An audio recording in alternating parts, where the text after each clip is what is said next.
Who decides what something is worth? It's a simple question, but the answer is surprisingly complex. We often move through the world assuming that value is an inherent quality, an obvious truth etched into the very fabric of an object. A diamond feels intrinsically more valuable than a lump of coal, a signed first edition more precious than a paperback. But this perception is a carefully constructed illusion. Value is not found, it is made. It is a social agreement, a consensus built and shaped by unseen forces and powerful actors. This essay will pull back the curtain on 4 of these hidden hands: the gatekeepers, the regulators, the platforms, the narratives that quietly dictate the worth of everything around us. To understand these forces, we must first agree on what value is. It is not merely a price tag. Value is the measure of what we are willing to exchange for something, be it our money, our time, our trust. And this measure is constantly in flux. What was priceless to one generation is often meaningless to the next. What was once common and overlooked can be elevated to the status of a luxury good. This transformation does not happen by accident. It is the result of deliberate actions and systemic pressures, a dance between people and the rules they create. By examining these levers, we can begin to see the architecture of value and understand who truly holds the power to define it. Think about the simple act of buying a coffee. The price you pay is not just for the roasted beans and hot water. It is a composite of countless decisions made by others. A coffee critic might have praised the beans, acting as a gatekeeper to quality. Government regulations may dictate how those beans are imported and labeled, ensuring a standard of safety. The cafe you bought it from might be highly rated on a digital platform, its 5-star review a beacon for thirsty customers. And finally, the brand itself may have woven a compelling narrative about its ethical sourcing and artisanal roasting methods, a story that makes you feel good about your purchase. The first and perhaps most traditional lever of value is the gatekeeper. These are the individuals or institutions that stand between a creator and their audience, holding the keys to access and exposure. Curators, editors, critics, buyers who make critical judgments about what is worthy of our attention. In a world saturated with options, their role is to filter the noise and to signal what matters. A positive signal from a trusted gatekeeper can instantly confer legitimacy and, with it, immense value.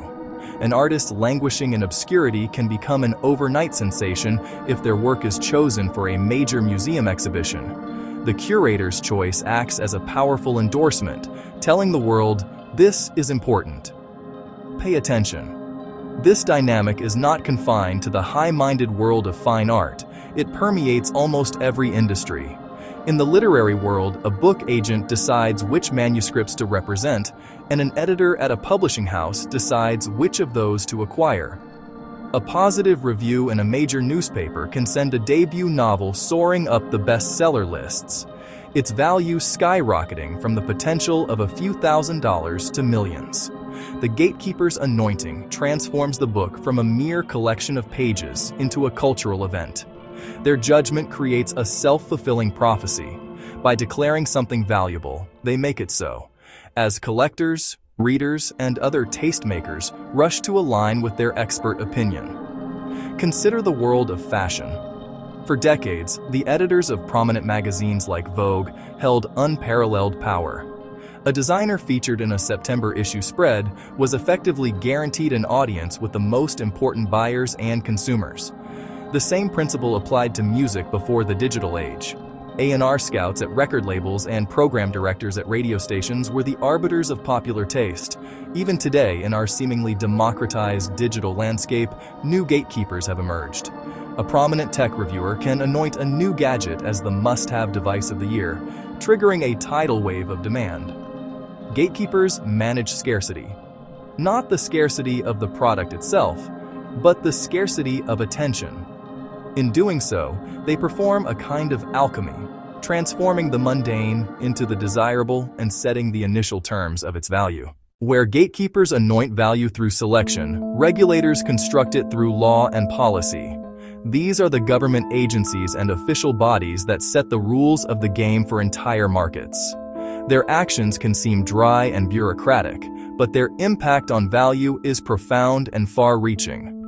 By establishing standards, imposing limits, defining what is legal, regulators build the very framework within which value can be created, traded, and trusted. Their primary role is often to protect the public, but in doing so, they inevitably shape the economic landscape, making some things more valuable while diminishing others. Think about the pharmaceutical industry. A new drug molecule sitting in a laboratory has almost no market value. It is merely a scientific curiosity, a bundle of potential. Its value is unlocked only when a regulatory body, such as the Food and Drug Administration in the United States, grants its approval. This approval is a certification of safety and efficacy, a powerful signal to doctors, patients, and insurers that the drug is legitimate. The moment that approval is granted, the drug's value explodes. It can now be manufactured, marketed, sold, transforming it from a lab experiment into a billion-dollar asset. Without the regulator's blessing, it remains worthless. Regulation also shapes value by creating artificial scarcity. Consider the taxi medallion system in cities like New York. For decades, the city strictly limited the number of medallions, the physical permits required to operate a taxi. This regulatory cap made medallions incredibly scarce and therefore incredibly valuable, with prices at their peak exceeding $1 million. When new technologies disrupted this system, the regulatory framework failed to adapt. The value of those medallions collapsed, demonstrating how dependent worth can be on the rules that sustain it. Furthermore, regulators influence value through taxes and tariffs. A heavy tax on sugary drinks is designed to reduce consumption by increasing the price. Conversely, trade protections like tariffs can increase the domestic value of certain goods by making foreign alternatives more expensive. In the 21st century, a new and immensely powerful force has emerged: the digital platform.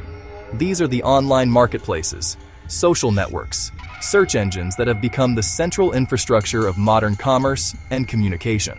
Companies like Amazon, Google, Facebook, Apple do not simply host interactions. They actively curate them through algorithms, ranking systems, and terms of service. Platforms act as a new breed of gatekeeper, wielding unprecedented power to create and destroy value. For millions of small businesses and creators, success or failure now hinges on visibility within these digital ecosystems. Their product's value is almost entirely dependent on ranking in search results.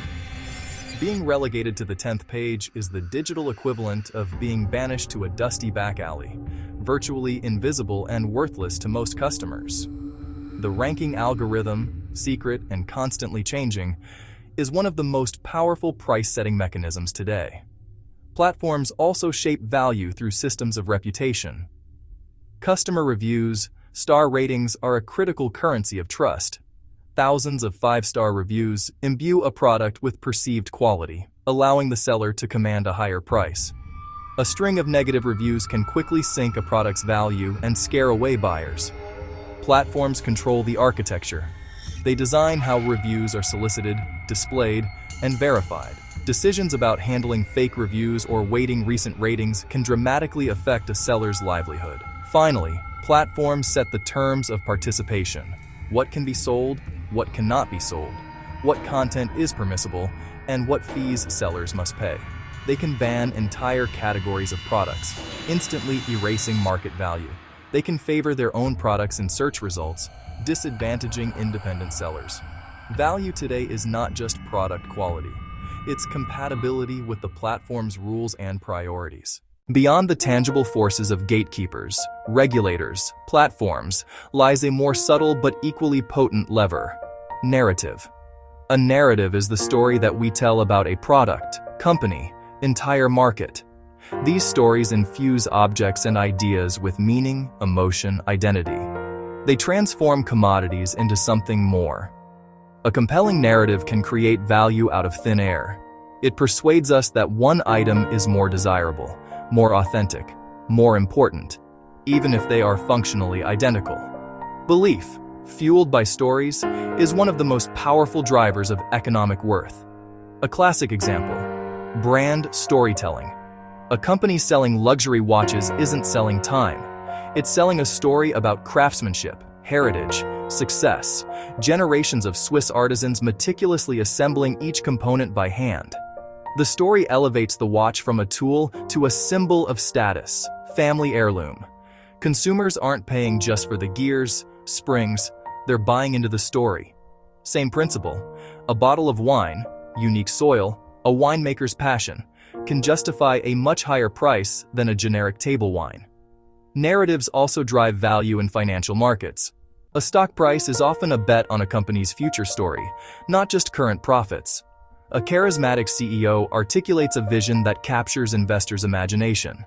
If enough people believe it, they buy the stock, driving the price up long before promises are fulfilled. Conversely, a negative story, rumor of internal turmoil, report on ethics, can erode confidence and make the stock plummet. Entire economic movements can be powered by narrative. Crypto's surge was fueled by stories of decentralization, freedom from traditional financial institutions, the dawn of a new digital age. That story attracted a global community who invested billions, creating value from a shared belief about the future of money. Whether the story proves true is almost secondary to its power to shape economic behavior. Narratives are the software of the mind. By programming beliefs, they quietly and decisively shape our perception of value. These four levers, gatekeepers, regulators, platforms, narratives, do not operate in isolation. Their true power is revealed when they work in concert, reinforcing one another, creating a powerful current that can lift a product or sink it into oblivion. The most successful and valuable products in our society are often those that have benefited from a perfect alignment of these forces. Let's trace the journey of a hypothetical new tech gadget. Its story might begin with a positive review from a highly respected tech journalist, a classic gatekeeper move. This endorsement generates an initial spark of interest and lends the product credibility. The journalist's review helps craft the initial narrative. This gadget is innovative, revolutionary, and essential. This story then gets picked up and amplified on social media platforms, where it spreads rapidly. The platform's algorithms, detecting the surge in engagement, may then feature the gadget more prominently, exposing it to an even wider audience and solidifying its trending status. Simultaneously, the gadget must navigate the world of regulators. Before it can be sold in major markets, it needs to pass safety and communication certifications, such as those from the FCC in the United States. Gaining this regulatory approval is not just a legal hurdle, it is another powerful signal of legitimacy. This regulatory green light allows the product to be listed on major retail platforms, like Amazon, where its visibility is further enhanced by the positive reviews and media buzz generated earlier. Each step in this process builds upon the last. The gatekeeper's review created the narrative. The narrative drove engagement on the platform. The platform's amplification created mass awareness. The regulator's approval provided the legal and safety credentials for a mass market launch. Together, these forces create a powerful consensus that this gadget is valuable. The price can be set high because every major signal, the expert, the crowd, the government, and the algorithm, has affirmed its worth. This convergence is the engine of modern value creation, a multi-layered process that can feel like magic, but is, in fact, a predictable interplay of hidden hands. Recognizing these levers is the first step, but the next crucial question is, who pulls them? Power is not distributed equally across the economic landscape. In many industries, the ability to shape value is becoming increasingly concentrated in the hands of a few dominant players. This concentration of control has profound implications, creating bottlenecks that can stifle innovation, limit consumer choice, and create significant imbalances in who captures the value that is created. A single influential critic in the art or wine world can hold the fortunes of hundreds of artists or vintners in their hands. Their personal taste becomes a de facto market standard, and falling out of their favor can be an economic death sentence. Similarly, a few major publishing houses dominate the literary market, and their editors' collective decisions determine which stories reach the public. The concentration of power is most starkly visible in the world of digital platforms. A tiny number of tech giants now control the primary avenues through which we discover information, through which we communicate, through which we shop. Google's search algorithm dictates the visibility of virtually the entire internet. Amazon's marketplace is the dominant channel for online retail in many countries. This gives them enormous power to set the rules for everyone else. They can promote their own services, marginalize competitors, and extract significant fees from the millions of smaller businesses that depend on them for survival, effectively acting as private regulators for a huge swath of the economy. This power is not always used benignly.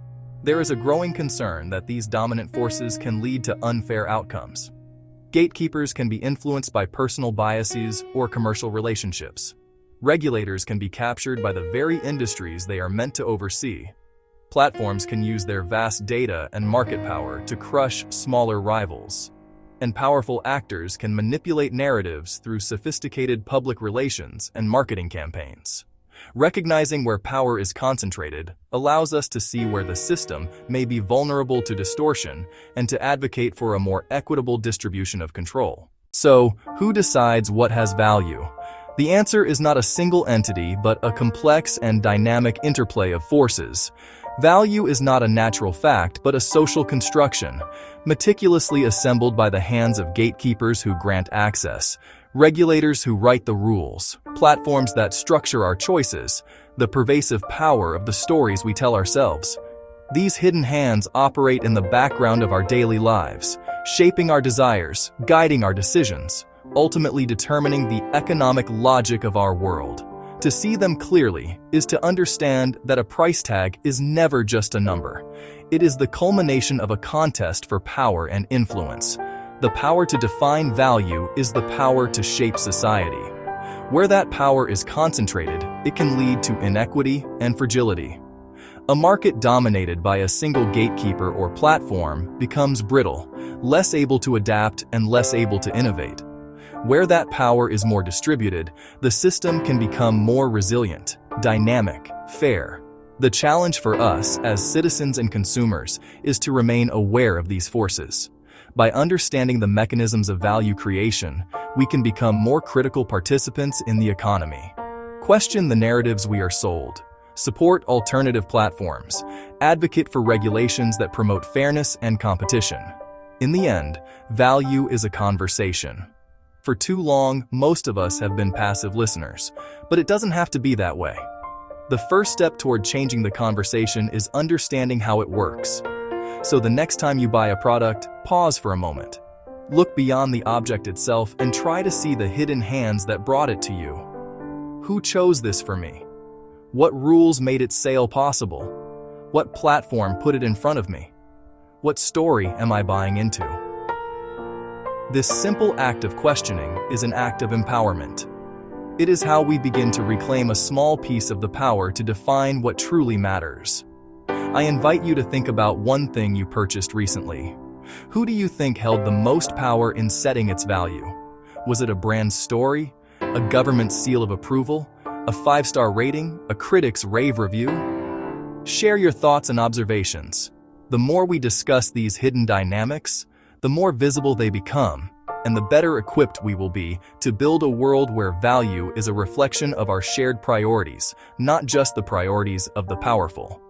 If this sharpened your view, please like and share. In value control, watch economic power. Hidden rules.